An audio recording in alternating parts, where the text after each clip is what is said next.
शहनाज मंडप में आ चुकी थी। विराज ने उसका हाथ थाम कर उसे अपने पास बैठा भी लिया था। पंडितों के हिसाब से मुहूर्त भी हो चुका था और सब लोग उन दोनों के बस फेरे लेने का इंतजार कर रहे थे।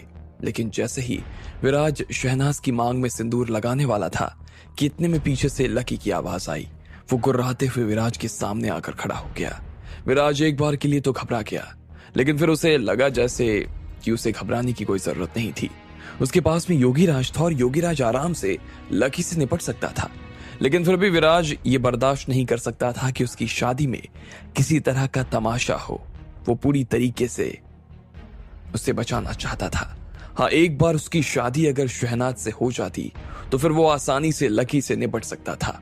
खैर, ख्वाजा जो कुछ भी कह रहा था उसके ऊपर लकी का ध्यान नहीं जा रहा था। वो उसकी बात नहीं सुनना चाहता था। उसकी आंख तो बस शहनाज के चेहरे पर ही टिकी हुई थी। उसने अपनी राधिका को जब भी दुल्हन के रूप में देखा तो इसी तरीके से देखा था। वो चाहता था कि शहनाज को ये याद आए कि वो शहनाज नहीं बल्कि उसकी राधिका थी।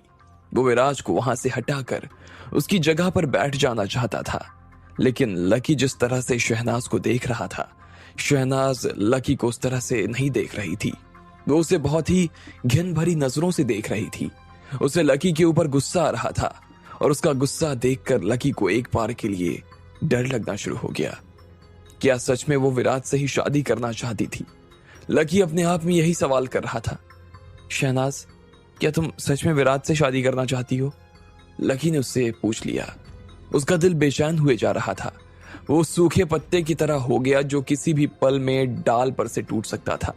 लेकिन इससे पहले कि शहनाज उसके सवाल का जवाब देती, इधर से विराज ने बीच में आते हुए कहा, योगीराज जी, अभी की अभी इस घुसपैठिए को मेरी आंखों के सामने से दूर कीजिए। उठाकर बाहर फेंकिए इस आदमी को। इससे कैसे निपटना है ना, इसके बारे में हम बाद में सोचेंगे। फिलहाल मुहूर्त बीता जा रहा है।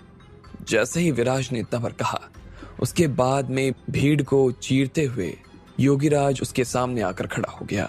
जब लोगों ने विराज के मुंह से योगीराज के बारे में सुना तो उन्हें लगा था जैसे कोई बहुत बड़ा आदमी उसके सामने आकर खड़ा होने वाला था।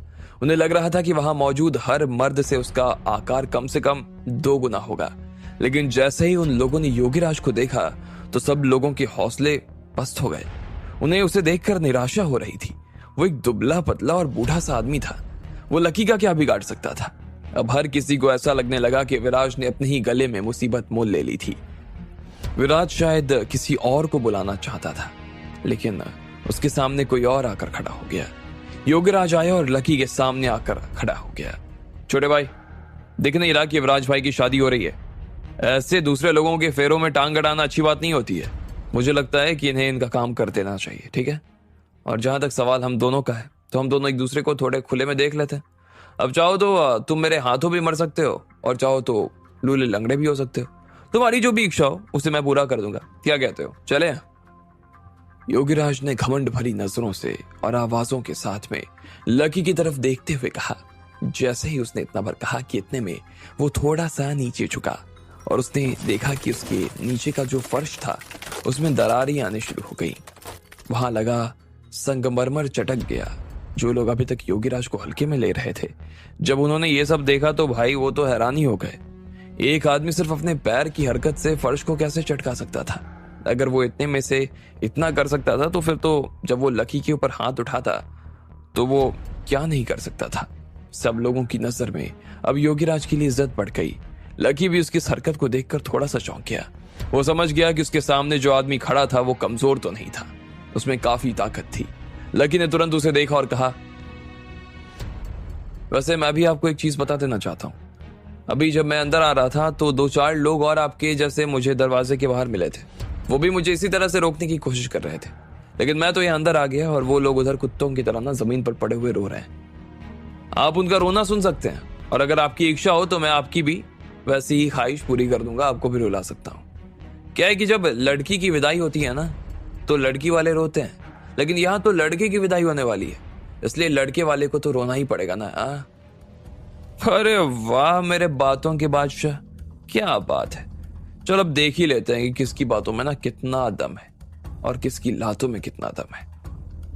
जैसे ही योगीराज ने अपनी बात खत्म की, उसके बाद में उसने फिर से अपना पैर जोर से जमीन पर मारा और सीधा लकी की तरफ किसी तोप के गोले की रफ्तार से आगे बढ़ने लगा। वो जिस तरह से उसकी तरफ जा रहा था, उसकी आवाज अपने आप में बहुत खतरनाक थी। ऐसा लग रहा था कि बंद कमरे में बादल गरज रहे थे। औरतें तो ये देखकर डर ही गई थी और मर्दों ने भी डर के मारे अपने पास खड़ी हुई औरतों के हाथ थाम लिए। वो बहुत ही तेज गति से लकी की तरफ बढ़े जा रहे थे। योगीराज लकी की तरफ आया और उसने उसके चेहरे पर एक जोरदार मुक्का मार दिया। उसकी आंखों में ही नहीं बल्कि उसके पूरे शरीर में लकी के लिए गुस्सा भरा हुआ था। बाकी लोगों को लग रहा था कि अगर ये वार लकी के चेहरे पर लग जाता ना, तो वो ना सिर्फ लकी की नाक तोड़ देता, बल्कि लकी दरवाजे से भी ना ऐसा भिड़ता कि पूरा दरवाजा ही टूट जाता। लकी खुद भी उसे इतनी तेजी से अपनी तरफ आता देखकर एक बार के लिए तो घबरा गया। उसका मुक्का लकी की कल्पना से भी बाहर था, लेकिन इससे पहले ही उसने अपना हाथ उठा लिया था और सीधा योगीराज का मुक्का पकड़कर उसकी कलाई को मोड़ दिया। काफी तेज था वो, लेकिन जिस हिसाब से लकी ने उसे पकड़ लिया था, उसे देखकर ऐसा लग रहा था कि लकी उससे भी ज्यादा तेज था। एक बार के लिए तो खुद योगीराज भी चौंक गया। उससे पहले तो ऐसा लग रहा था कि वो एक ही वार में लकी को बाहर कर देगा और विराज के सामने अपनी इज्जत को और ऊंचा कर लेगा, लेकिन यहां तो बाजी ही पलट गई। उसने फिर से बिना देर किए अपना दूसरा हाथ उठाया और लकी के सीने में वार किया। वो लकी की छाती में से उसका खून बाहर निकाल देना चाहता था। हुआ भी यही। ये वार लकी नहीं झेल पाया। उसके मुंह से खून बाहर आया और वो धक्का खाकर नीचे जमीन पर गिर गया। लेकिन लकी ने हार नहीं मानी। उसने भी उसका मुक्का फिर से पकड़ा और उसकी कलाई को मोड़ दिया। उसे भी अपने साथ में नीचे गिरा दिया। उसकी जो ताकत थी, लकी उसे पार करने की पूरी कोशिश कर रहा था। इस बार फिर से योगीराज का मुक्का नीचे जमीन पर लगा तो धम कर आवाज हुई। फर्श में फिर से न सिर्फ दरार आ गई बल्कि बहुत बड़ा गड्ढा भी हो गया। ये देखकर योगीराज ने गुस्से में अपने दांतों को खींच लिया। वो फिर से खड़ा हुआ और अपने हाथ उठाने की कोशिश करने लगा। लकी को भी सीने में घाव तो लग गया था, लेकिन फिर भी उसने योगीराज को काफी घाव उसके हाथ पर दे दिया था। उसके हाथ में से भी खून चूने लगा। वहां हॉल में बहुत सारी जगह थी और लकी और योगीराज उसके बीचों बीच खड़े होकर एक दूसरे से लड़ाई कर रहे थे। क्या बात है, मुझे ये देखकर अच्छा लगा कि कम से कम तुम मेरे वार को झेल तो सकते हो। योगीराज तुम्हें कमजोर समझने की गलती कर रहा था। योगीराज ने अपना हाथ साफ करते हुए कहा। सफेद फर्श पर उसके खून के लाल कतरे गिर गए। वो लकी की तरफ देख रहा था और बस हंसे जा रहा था। उसे ऐसा लग रहा था कि सच में लकी को कमजोर कौड़ी तो नहीं था।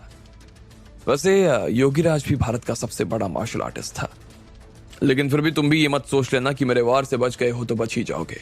मैं अभी रुका नहीं हूं, उसने कहा और फिर से लकी की तरफ देखने लगा। अब की बार उसकी आंखें और तेज हो गई। अब मैं तुम्हें दिखाता हूं कि मैं क्या कर सकता हूं और मैं क्या चीज हूं। इसके साथ ही वो फिर से लकी की दिशा में आगे बढ़ने लगा। वो इतनी तेजी से भाग रहा था जैसे दो लोगों की जान एक ही शरीर में आ गई। वो एक ही पल में लकी के पास आ गया और उसने लकी के सीने में फिर से वार कर दिया।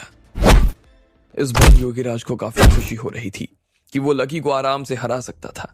उसने लगातार उसके सीने में 3 से 4 वार किए। लकी एक बार के लिए तो उसके हमलों से बच नहीं पाया और वो पिछड़ा हुआ सा महसूस कर रहा था। उसने देखा कि वो सांप की तरह लचीला था और इसलिए उससे बचना मुश्किल हो रहा था। लेकिन लकी इतनी आसानी से उससे हार नहीं मान सकता था। यहाँ सवाल राधिका का था और वो राधिका के मामले में किसी भी तरह की कोई कोताही नहीं कर सकता था। उसने अपने अंदर की ताकत को फिर से इकट्ठा करना शुरू कर दिया, लेकिन वो ताकत थी कि उसके हाथ में नहीं आ रही थी। क्या हुआ, अब जान नहीं बची गया? कह दो तो तुम हार गए तो मैं तुम्हें जिंदा छोड़ दूंगा, योगीराज ने कहा। लेकिन लकी को ये मंजूर नहीं था। वो बस उसकी आंखों में देख रहा था। उसकी ताकत कम होती जा रही थी, लेकिन फिर भी लकी मौके की तलाश में था।